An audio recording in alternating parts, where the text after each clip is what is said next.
Welcome back everyone, welcome back to Let's Play Car Mechanic Simulator 2015.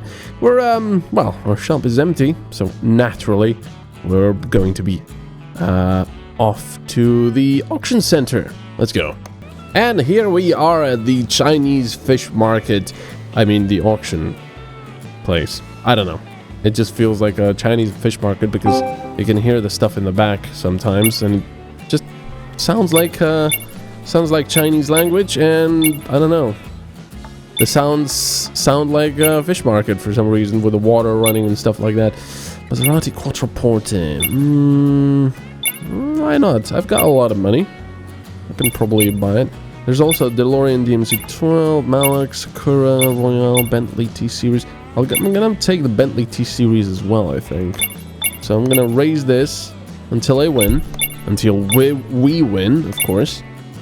Ooh, itchy eye. Excuse me. That was a bit annoying. Itchy eye.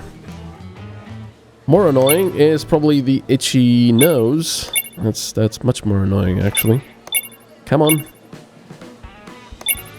How long are they going to be bidding for? 50,000 already. But hey, you know, we're taking this to have fun restoring the car. Not really to make any actual money on it, even though we'll probably still make money on it, but hey. Oh, come on! Who are these people and why do they have that much money? Alright, let's see the, I don't know, the next one. The DeLorean at the Chinese fish market. I'm probably just going to skip to... Maybe I should take another Malak? I don't know. Nah. Why? Let's go to the next one. The Malak. Let's see what kind of a state it is. Not great. Oh, God. Just look at it compared to the others. Who's bidding on this? No. It's already been sold. Let's go straight to the Bentley T-Series, shall we? And there it is, ladies and gentlemen, and the Chinese fish market. We've got the Bentley T-Series, which we're obviously going to buy. It's in very poor condition, but it's still more than 10 times the value of the Malak. There's also Reno Piccolo, Salem Spectre Fastback, Bolt Hellcat, and DeLorean Sci-Fi. I think we're just gonna get this one and then go back to the garage. We've already got 2 cars, so I think we'll be fine. People, stop bidding. This is my car. There we go. I told you. Alright, let's go to the garage and quit the auction, or the Chinese fish market.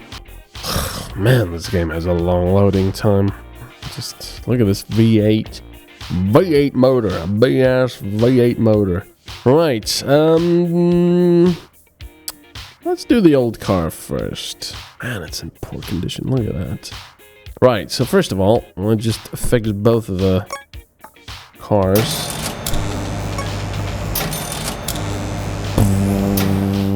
Alright, now the rear bumper, tail lights. That comes off, that comes off, that, and that's it. Oh yeah, the doors. Right, let's repair this stuff first. There we go, we've destroyed some of the stuff, but I think we'll be fine. Oh yeah, we'll just sell the stuff that is junk. There. So, wait, headlight? Okay, I thought it said tail light for some reason. Oh, for Pete's sake! Front bumper. So we need the Bentley T-Series body part shop. Bentley. Look at the new ones, new lights. The left headlight. Here we go. I quite like the look of it though. Okay, no doors. Left door. Front left door. There we go.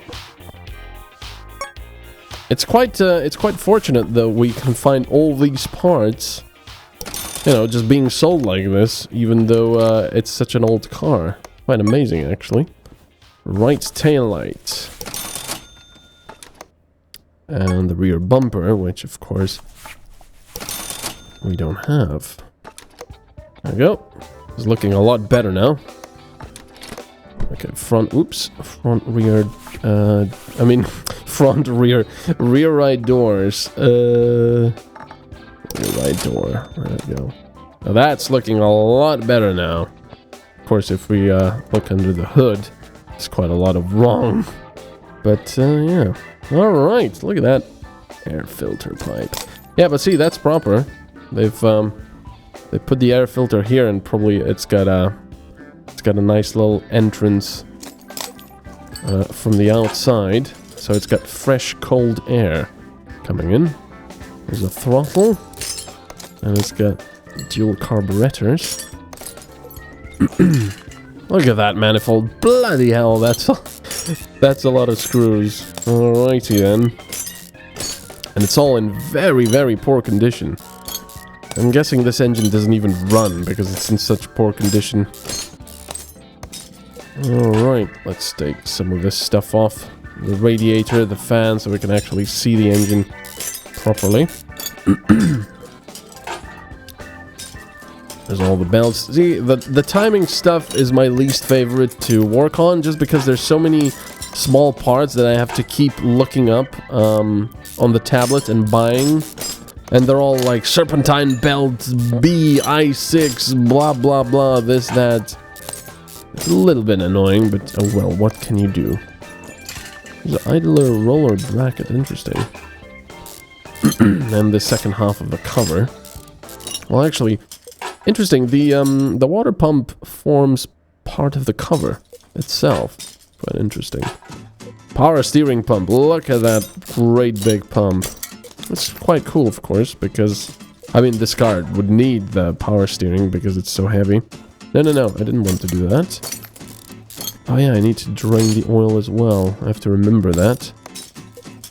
Brake servo is all crappy. There's a clip. The clips are never missing. They're always on there. And always in the way. The head cover. Held down with only 3 big bolts. Exhaust manifolds. It's probably all going to be performance parts. I don't know. I mean, should we always do performance stuff? It's kind of cool, but at the same time, for a car like this, it doesn't really fit, does it? I mean, you're not going to be buying an old classic like this when you want power. You just want an old classic. Restored in pristine condition. That's what you want, optimally, but probably not be able to do that. I mean, if it was in pristine condition, it would probably cost you a bloody fortune. Still pretty cool, you know. Sometimes I'm thinking to myself, man, if I had loads of money, if I was able to afford stuff like this, it's just, I don't know, would I buy an old classic like this? This is a question, or would I just, I mean, they're very cool to look at, but they're, of course, they're money sinks. Stuff goes wrong, you might not have the parts, you might have to make them custom made. You need to keep it in pretty much pristine condition all the time because it's probably quite fragile, because you're most likely still using a lot of the original parts in the car. You think, oh, is it going to rain today? I might not actually drive it because it might, cause some rust to start forming. I don't know. Classic cars are really cool to look at, but I'm not sure I would actually buy and own one. You know what I mean? Alright, there's a crankshaft. Okay, I think that's it here. We need to lift the car. Actually, just keep the hood open. And of course, we need the oil thingy. Oil thingy, come here. Oh, God, there's oil all over the place. This place is supposed to be clean. Alright, so where is it? Where's the... What's there? Is it?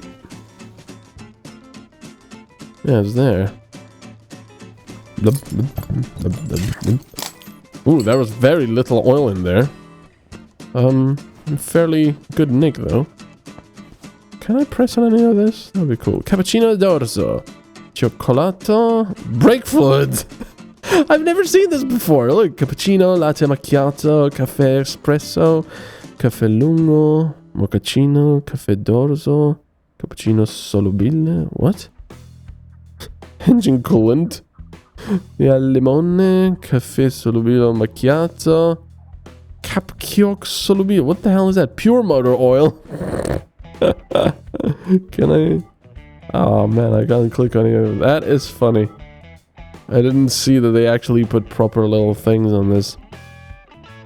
And motor oil and stuff, so not really sure I'd want to drink that. Thank you very much. It's quite funny. Alright. See, I'm the kind of person that likes to jump into gameplay straight away usually.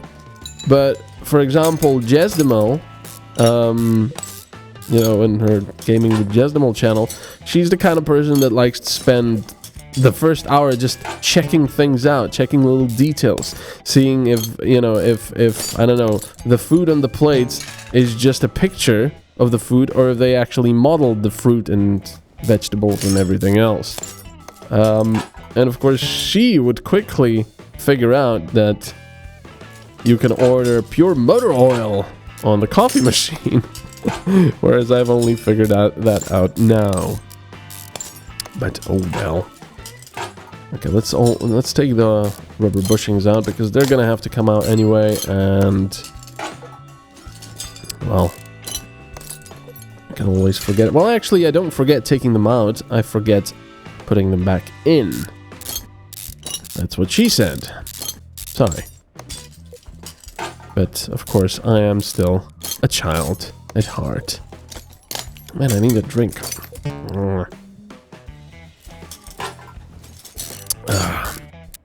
That's much better. Man, my throat can get quite dry if I talk for a long time, but there you go. Suspension arms. Why do I always say there you go? It's like an odd thing to do, to say. I don't know. Right, there we go. I said it again! Okay. That still cannot get removed. Why not? Oh yeah, the rubber bushing. There we go. And I said there we go again. Brilliant. Just as I was talking about not forgetting to take out rubber bushings, I forget to take one out. No, I'm not going to say there we go again. That's an interesting thing. What is that on the gearbox? Huh. Interesting. There's a starter, a V8 starter. Right, let's take the crankshaft out because we have to. I mean, the drive shaft, not the crankshaft. And on the other side, man, I've driven a few all-wheel drive cars lately, and they are so much fun on icy snow going uphill. So much fun in the corners. Especially if you turn off traction control and just let it slide. A lot of fun. Of course, I wouldn't recommend doing it if you're not experienced, or you know, if you're a little too brave in the corners with the throttle, because you can rather quickly either get pulled into a ditch, or well, you roll down into a ditch, or worse. The slope I was driving on, because the snow had melted and then refroze on top. You know, it was sort of layered in ice, and that meant the tracks made by, I don't know, a couple of other cars before, they were like, you know, it just pulls your wheels into those little tunnels, into those little tracks, and it can be fairly dangerous if you're going too fast. So if you're going too fast and you're approaching the corner and you think, oh yeah, I'll just flick the car to the left and then drift it using power to all four wheels, and you suddenly realize that you've been pulled into the track, and despite the fact that you're turning left, you're still going forward. Well, that's when you're in trouble. Fortunately, I've had a really good driving instructor from BMW, actually, telling me, you know, all sorts of really interesting stuff about how the car behaves on such snow and ice, and what you're supposed to do in various situations. For example, if you're going at speed and you lock your wheels to the left or right, in most cases you'll just start plowing onwards, and you will lose complete control. I mean, you will completely lose control of the car. So the best thing to do is to straighten up your wheels, and of course try to slow down. But if you straighten them up, then the car will start behaving again, sort of. Of course, there's always physical limits and such, blah blah blah. But it was rather interesting. And what that guy was doing with a car I was in, it was a BMW X5, which is a big honking, SUV, with all-wheel drive, with X-Drive. And what he was doing with that car was just insane. We were going, 100 kilometers per hour down a gravelly, icy road in a forest with a ditch on one side, and he was drifting the bloody car. I wouldn't even drive 50 kilometers per hour there. And we were going 100, drifting. Oh man, that was cool. But yeah, it shows you what you can do when you've got, knowledge of how the car behaves and how to properly drive in conditions such as that. So that was quite cool. Okay, anyway, this car has been completely stripped out. So now we can start repairing all the stuff that can be repaired. Oh man, there's a lot of stuff. Wait, can I? See, I can sell all the stuff by doing this, but you can't repair all the stuff. That's just a kick in the nuts. That's just annoying. My mouse is gonna wear out. I'm clicking so much. No, don't destroy the stuff that's all... No! You little bastard has destroyed more stuff that was at 90% or more than... Alright, let's also sell all the junk. Look at that stuff. Just sell it. I don't need all this crap. Oh man! Why is there so much? Can I just... Is there a... There's no key for this, is there? No. There's no key. Damn it. There. Oh well. Right. Engine. Let's, oops. Let's assemble. Let's see. T-Series block. All nice and shiny now. Look at that. Okay, so I think for this one, we're just going to do a normal rebuild. A classic rebuild. We're not going to... Oh, actually, Bentley T-Series. No. Yeah, we're going to do a normal rebuild. There. Because, this is a classic car. We don't really want performance stuff in it. Okay, we need a clip B. Brilliant. Clip B. There we go. Oh yeah, the filters will need... Filter? Where is it? The fuel filter... Well, actually, I'm gonna wait with the rest of the stuff, because I don't know if it's gonna need a different oil filter or... There's a brake servo. We do have one. Brilliant. This will also give us a chance to get rid of some of the stuff that we've either bought too much of or, it needs a V8 OHV oil filter. There. I have to have a car on the lifter, though. There's a camshaft. Oh, we repaired that. That's nice. Yeah, the cam gears can never get repaired for some reason. Cam gear... What? V8 OHV, right? Yes. Excellent. Okay. Yeah, the rest of the stuff I need to lift the car for. There's also the battery, of course, but... Yeah, I might as well do it now. Why not? Quite expensive. There. The radiator I'll put in later on, because otherwise it'll just get in the way. Anyway, thank you so much for watching. I hope you've enjoyed this part, including my rambling, which I do quite a bit of. And I'll see you next time. Bye-bye.